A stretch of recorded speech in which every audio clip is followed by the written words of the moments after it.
একজন জামাতের নেতা পার্কে গিয়েছে পরকীয়া প্রেমিককে নিয়ে, আর সেইখানেই স্ত্রী গিয়ে হাজির, হাতে নাতে তার জামাইকে ধরে পরকীয়া প্রেমিককে ধরে ভিডিও করে দিয়েছে। এরপর সেই জামাত নেতার পথ হারিয়েছে, পরকীয়া প্রেমিক হারিয়েছে, স্ত্রী হারিয়েছে, সন্তানদেরকে হারিয়েছে, এলাকার মধ্যে সম্মান হারিয়েছে। সবকিছু হারানোর পর ওই বেচারার আর বাইসা থেকে লাভ। হ্যাঁ, এইভাবেই কথা বলছে অসংখ্য জনগণ। দেখেন, একজন জামাত নেতা ঘরের মধ্যে বউ রেখে গেছে পার্কে পরকীয়া করতে। এটা কি কোনো মানুষের বাচ্চা করতে পারে? ঘরের মধ্যে স্ত্রী রেখে কিভাবে পরকীয়া প্রেমিকের কাছে গিয়ে ধরা খায়? মানুষের বাচ্চারা তো আর এটা করতে পারে না, ঠিক না? কিন্তু জামাত ব্যতীত অন্যান্য দলের যে নেতাকর্মীরা এগুলো করে যাচ্ছে প্রতিনিয়ত, সেইগুলো প্রকাশ হওয়ার পর অত একটা সরগোল হয় যতটা জামাত নেতা ধরা খাওয়ার পর হয়েছে। কেন হয়েছে?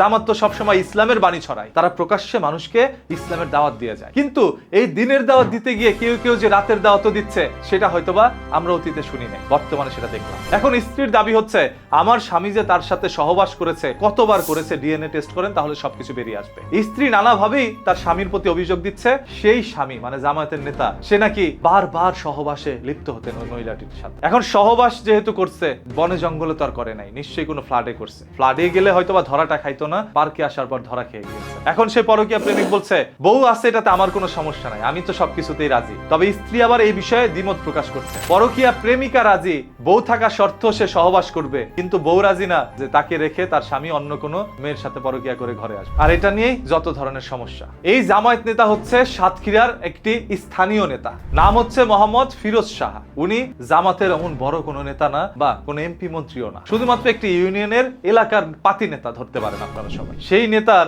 এরকম একটি ভিডিও ভাইরাল হওয়ার পর পুরো সোশ্যাল মিডিয়া একরকম তোলপাড় হয়ে গেছে। আপনারা এই ভিডিওটা আমি জানি অনেকে শেয়ার করবেন, শেয়ার করে এই তথ্যটি জানিয়ে দেন। সে জামাত হোক, এনসিপি হোক, আওয়ামী লীগ হোক, বিএনপি হোক, বা অন্য কোনো দল হোক, যেই দলের এখনো পয়দা হয়নি, তারপর আমরা তার বিরুদ্ধে কথা বলবোই। কারণ সত্য কোনোদিন মাটির নিচে চাপা পড়তে আমরা দিব না, সেটা আপনাদের সামনে উন্মোচন করবো ইনশাল্লাহ। আর সেই সকল সত্য দেখার জন্য চোখ রাখতে হবে আপনাদের কোথায়?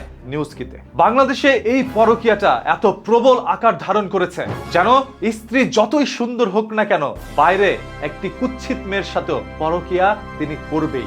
স্ত্রীর সৌন্দর্য, স্ত্রীর ভালোবাসা যেন স্বামীকে ঘরে রাখতে পারছে না, সে পরকীয়া পরনারী নিয়ে পরকীয়া প্রেমে লিপ্ত হয়ে যাচ্ছে। আসলেই ভাই, ছেলেরা ভালো না, এক নারীতে ছেলেরা আসক্ত হতে পারে না। কিন্তু এইটা শোনার পর যখন আমি সোশ্যাল মিডিয়ার মধ্যে স্ক্রল করতে থাকি, তখন দেখলাম পরকীয়ায় মেয়েরা বেশি আসক্ত। যেই মহিলাটি আজ হাতে নাতে ধরা খেয়েছে, ওনারও স্বামী রয়েছে, স্বামী রেখে তারপর আসছে আরেক ছেলের সাথে, সেরকম ভাবে স্ত্রী রেখে ও চলে গিয়েছে আরেকজনের কাছে। এতে করে আমরা এইটাই স্পষ্ট বুঝতে পারি, এই পৃথিবীর সকল ব্যক্তিরাই চরিত্রবান শুধুমাত্র সুযোগের সন্ধানে। সুযোগ পাইলে চরিত্র আর ঠিক থাকে না। অধিকাংশ মানুষগুলোই সুযোগের অভাবে চরিত্রবান হয়ে থাকে, যেদিন সুযোগ পায় সেদিনই ধরা খায়। আবার কেউ কেউ সেই সুযোগ সঠিকভাবে ব্যবহার করতে পারে। সর্বশেষ, এই যে জামায়াত নেতা যে এরকম একটি কাজ করেছে সাতক্ষীরার মতো একটি এলাকায়, সেটা আপনারা কোন দৃষ্টিতে দেখছেন? কমেন্ট করে জানান, পারলে ভিডিওটি শেয়ার করে দিন। আর শেয়ার করার আগে সতর্ক থাকুন, আপনার স্ত্রী কার সাথে কথা বলছে, আপনার স্বামী কার সাথে কথা বলছে। যখন চলে যাবে, ধরা খেয়ে যাবে, তখন তো সব শেষ। ওই যে বললাম না, বেচারার বউ হারাইছে, পরকীয়া প্রেমিক হারাইছে, বেড়ার মান সম্মান হারাইছে, এলাকা থেকে পদটা পর্যন্ত হারাইছে। সব হারানোর পর ওর আর বাইসা লাভ কি?